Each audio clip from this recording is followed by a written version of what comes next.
आज आपको बताएंगे कि इंसुलिन लगाने का सही तरीका क्या है और इंसुलिन लगाने से बाद लोगों की शुगर कंट्रोल क्यों नहीं होती। उसकी बेसिक वजह यही है कि इंसुलिन सही ना लगने की वजह से शुगर कंट्रोल नहीं होती।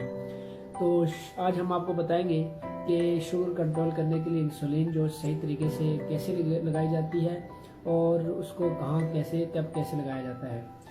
इंसुलिन की वायल को पकड़ने से पहले आपको अपने हाथ का धोना साफ करना बहुत ज़रूरी है। उसके बाद आप इंसुलिन की वायल को लेंगे, चाहे पेन फिल है चाहे सिरिंज वाली है, कोई भी है उसकी आप वायल लेंगे। उस वायल को आप अच्छे से इस तरह मिक्स करेंगे। उसको मिक्स करने के बाद उसको आप अपना ढक्कन खोलेंगे और फिर उसको लगाएंगे। लगाने से पहले फिर आप उसकी अपने यूनिट्स बराबर करेंगे, जितनी आपकी हिदायत के मुताबिक यूनिट लिखे जाएंगे इतनी आपको लगानी होगी। उसके बाद इंजेक्शन जो है आप लगाने के बाद भरने के बाद अच्छे से उसको आप लगाएंगे। कहाँ? पेट पे।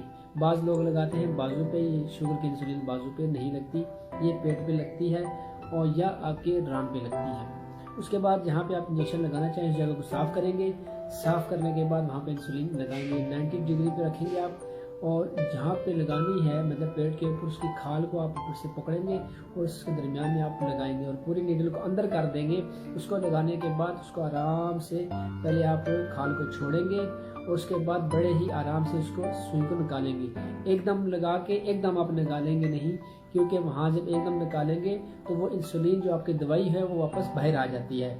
लिहाजा आप वहाँ पे कुछ सेकंड इंतज़ार करेंगे और इंतज़ार करने के बाद आप उस सुई को निकाल देंगे। निकालने के बाद वहाँ उस जगह की मालिश नहीं करेंगे, सिर्फ आप दबा के रखेंगे, तो ये आप इंसुलिन लगाने में कामयाब हो जाएंगे।